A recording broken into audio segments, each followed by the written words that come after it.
Lumabas na ang boksingero na mas matindi pa kay Pacquiao at mas maangas kay Cuadro Alas, Janrel Casimero. Nilamog at winasa kamuka ng mayabang na kampyon na kalaban.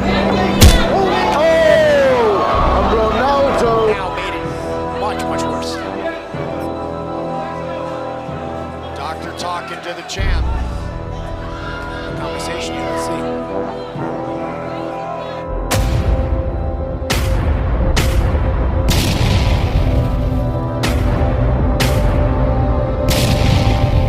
Ang boksingero na tinalo talaga ang lahat ng anggulo ng angas ni Cuadro Alas, Janrel Casimero.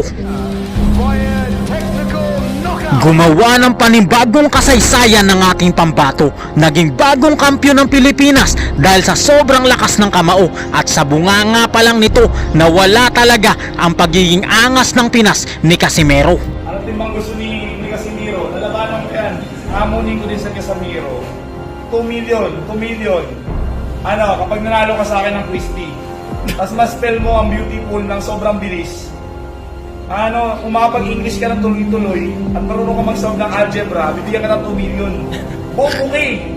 Bobo ka na, pangit ka pa. Nagkataon na magaling ka mag-boxing. Kung hindi ka magaling mag-boxing, hindi ka makakantot. Yung mga boxer pa na ngayon ko lang talaga natutunan na hindi ibig sabihin na magaling ka manuntok, mataas na IQ mo. Tingnan mo to si Casimero. Ano na, 3-time world champion, simple logic, simple sentence, di niya maintindihan, napaka-low IQ talaga, nakakahiya. Siyang anak at tagapagmana ng the original bad boy ng Dadyangas, pinakamaangas na boksingero ng Pilipinas. Ronaldo has put Liam Reese down off balance with a left hand. Lightweight final against one of the hottest fighters in BKB today. Top contender, Rolando D. Kinilabutan si Gareth Davis, ang pinakasikat na boxing at MMA journalist sa mundo at lahat ng tao sa United Kingdom sa ginawa ng pinakasatisfying na Pinoy na naging bagong kampyon sa pinaka-brutal boxing sa mundo, ang suntukang walang gloves ang kamao ng bare-knuckle boxing. Mas matindi pa kay Manny Pacquiao at mas maangas pa kay Casimero. Napaka-brutal na galawan ng ating pambato. Panurin po natin kung ano nangyari. Ito, bugbog sarado na, ilang dahil. Even just taking a lot of punishment. Precision shots. Kung merong Eman Bacosa na anak ni Pacquiao, tagapagmana ng kamao ng tinaguriang Pacman ng mundo, pero hindi ka pa rin kumbinsido, pues ito si Rolando D, anak ni Rolando Navarrete, ang bad boy from Dadyangas. Lightweight final against one of the hottest fighters in BKB today. Top contender, Rolando D. Lahat ng kanyang nakalaban ay halos matigok, 50-50 ang nangyari dahil sa lakas ng kanyang kamao. That's what he. Oh, to see that. Oh, damn.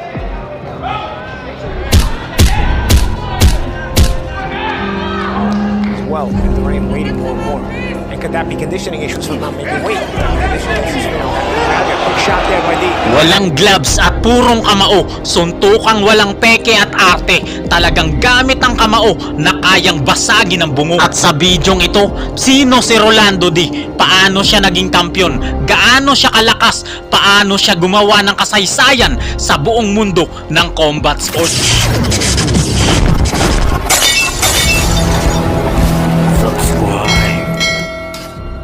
Si Rolando Gabriel D, o mas kilala bilang Rolando D, ay ang anak ng Philippine boxing legend na si Rolando Navarrete.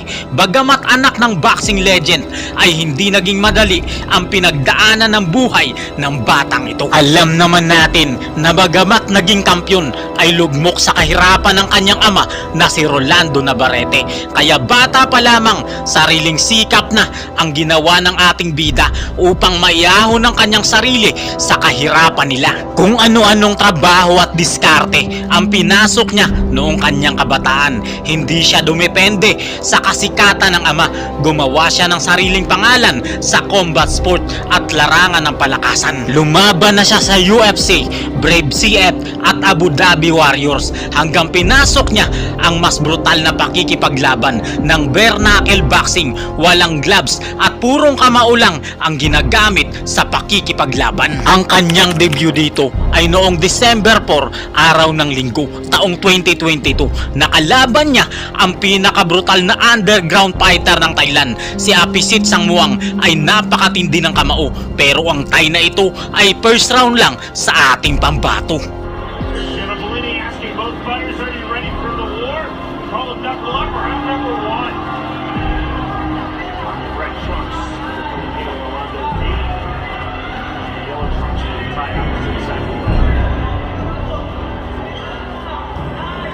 Counter right hand and just like that, from his back, down goes opposite Samuel. And you can tell he's going to come through. Wow.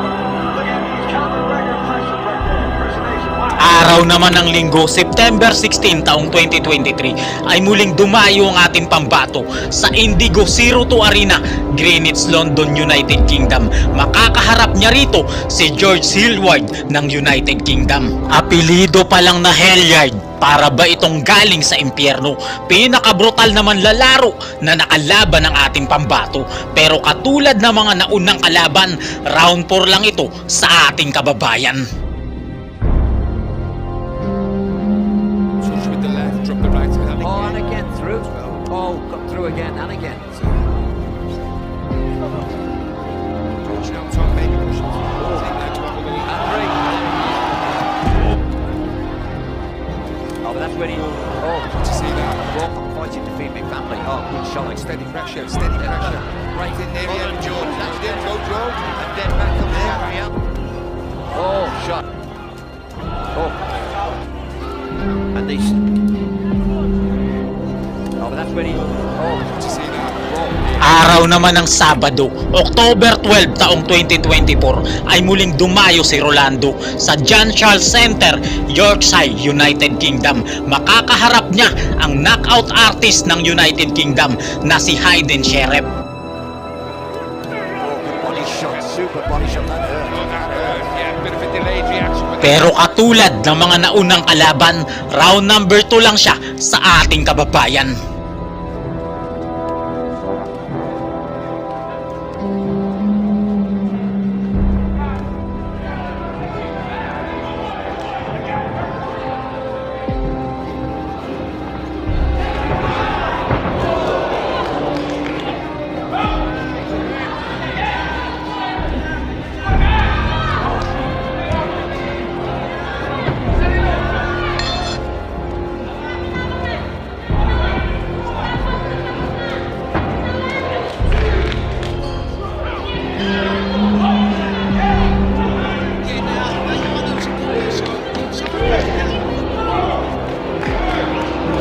Dahil sa mga tagumpay na ito ni Rolando ay nabigyan siya ng pagkakataon na lumaban at lumipad sa bansang Amerika. Noong araw ng Sabado, May 31 taong 2025 sa Prime Osborne Convention Center, Jacksonville, Florida, United States of America, nangyari ang isang kasaysayan. Dalawang anak ng boxing legend ang maglalaban. Ang ating bida, si Rolando D, anak ni Rolando Navarrete, at si Alcibay Duran, anak ni Roberto Duran ng USA. Pero kahit superstar at anak ng boxing legend ang kalaban, round 3 lang ang itinagal niya sa ating kababayan. Stance fighter, but we've not seen him come out southpaw before. Again, looking at counter right hand there, does the Good counter and explosion by very little MMA for Robert Duran Jr. Use round 1 in the books. That setback against Sarat Manassian, and he knew jockey for position, so there's not really a lot of rest. See D again. and a couple of final favors his style and skill set into the talks. See, you can show that D has a slip and slide on the inside. Making issues from not making weight. Conditioning issues, you know. Big shot there by D. He looked looking to finish it right here, right now. Oh, big shot again. As Duran moved his hand. He's in trouble. At the high Man bar. stands and down he goes again. One. The Incredible! Dahil sa sunod-sunod na mga impresibong panalo ay nabigyan na ng pagkakataon ng ating pambato para lumaban sa kampyonato.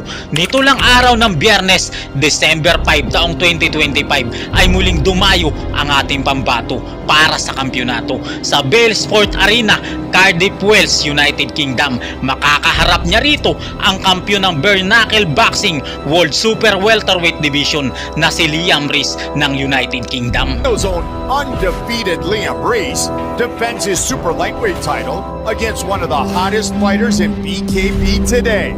Top contender, Rolando D. Bukod sa napakatangkad at laki, napakalakas manuntok ng fighter na ito. Wala pa itong talo at talagang buwis buhay ang ating pambato.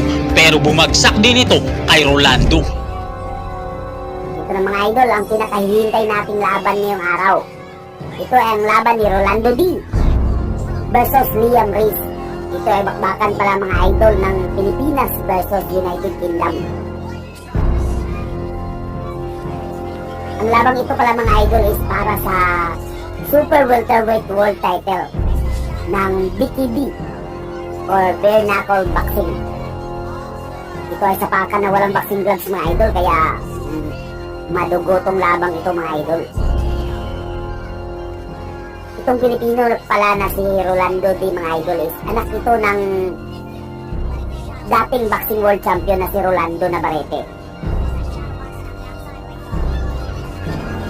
Undefeated tong kalaban ni Kabayan mga idol na si Liam Reese at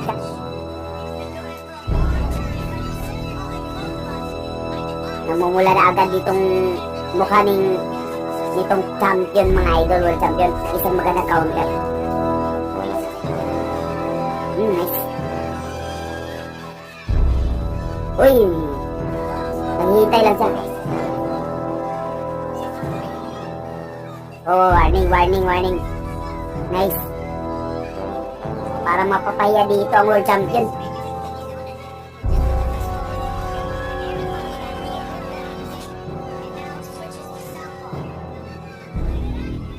Oh, yun. Munti ka na.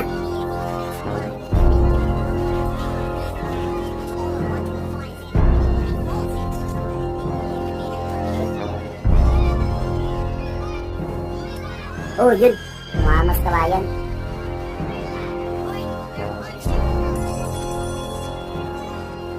Ito na mga idol, round number 2.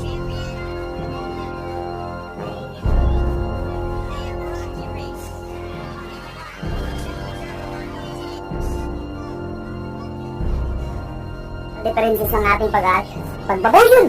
Knockdown mga idol. Woo! Knockdown. Butata.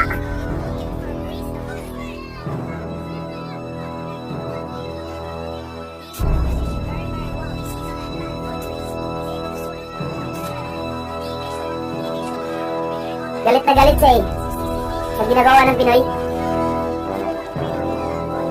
Ayan. Kaya naman nagagalit siya dito ng Pilipino eh. Yun, counter. Ang ganda.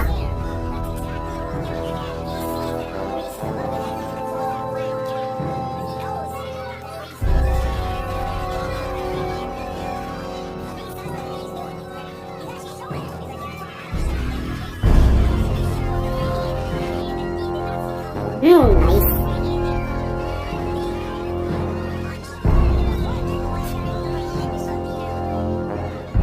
Oh, yun. Tumingin pa sa referee. Ito mga idol, round number 3. Patuloy ang bakbakan dito mga idol. Dito sa boxing na walang gloves.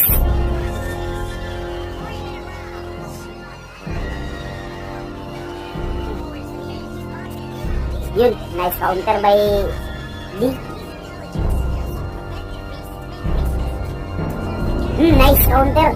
Yun, rekta sa panga.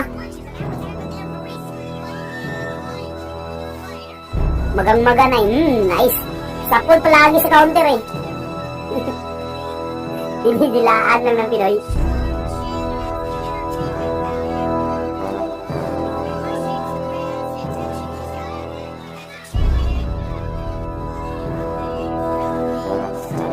Uy, sige, nagyabang ka pa, ah. Puro na rin bukol.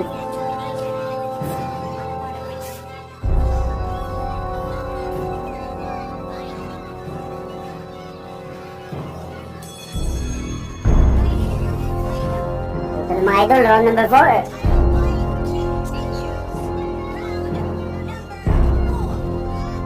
Isang madugo talaga tong labang ito mga idol.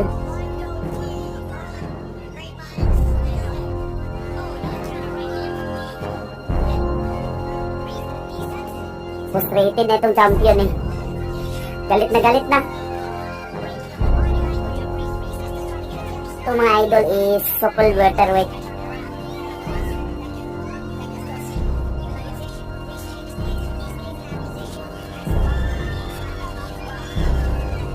Nanunulak na itong champion mga idol eh. Mata ang cut nitong si... Oh, yun! Nagagalit masyado.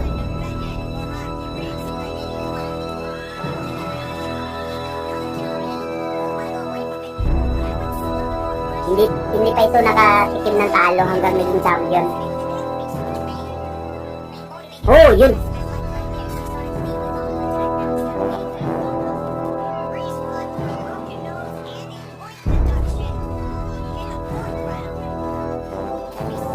Oh! Ganda.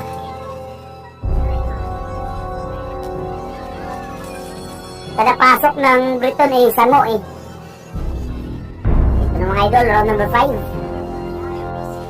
Ay, pinagtitingnan pa ng referee ang cut nitong champion mga idol.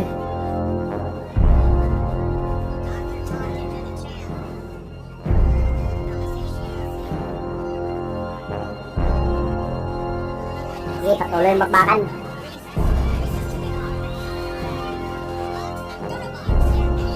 Yun! Sa full straight.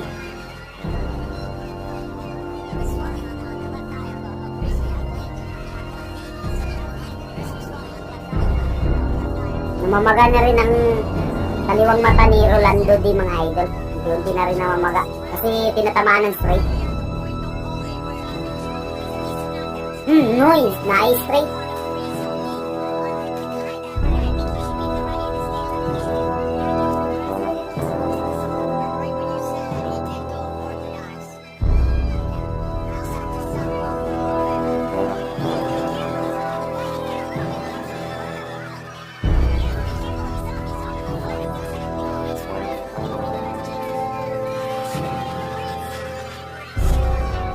Dahan-dahan nang sumisira ang kaliwang mata ni Rolando di rin na Rolando.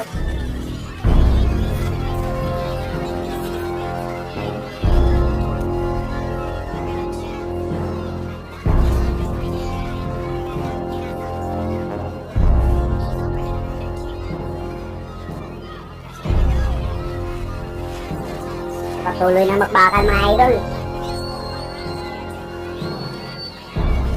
Oh, yun! Tinamaan yung straight. Delikado sa lifok itong si Rolando mga idol.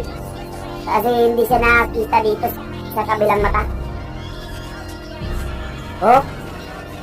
Hindi na makikita mga idol, tinatamaan siya eh.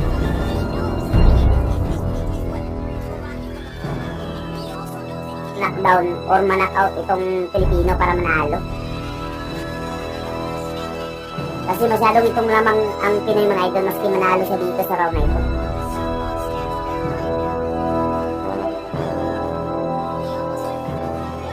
Sumudugo na rin ang ilong nitong Briton mga idol.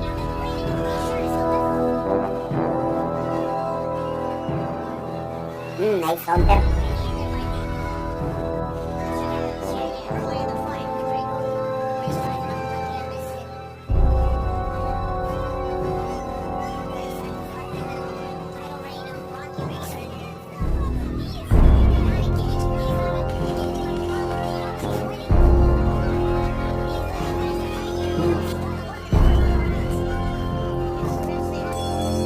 Si Rolando D ay sikat na ngayon sa mundo ng bare knuckle boxing. Bagong kampyon ng Pilipinas at pambihirang lakas ang kanyang pinamalas. Talaga namang karangalan ng mga Pilipino ay muli niyang itinaas.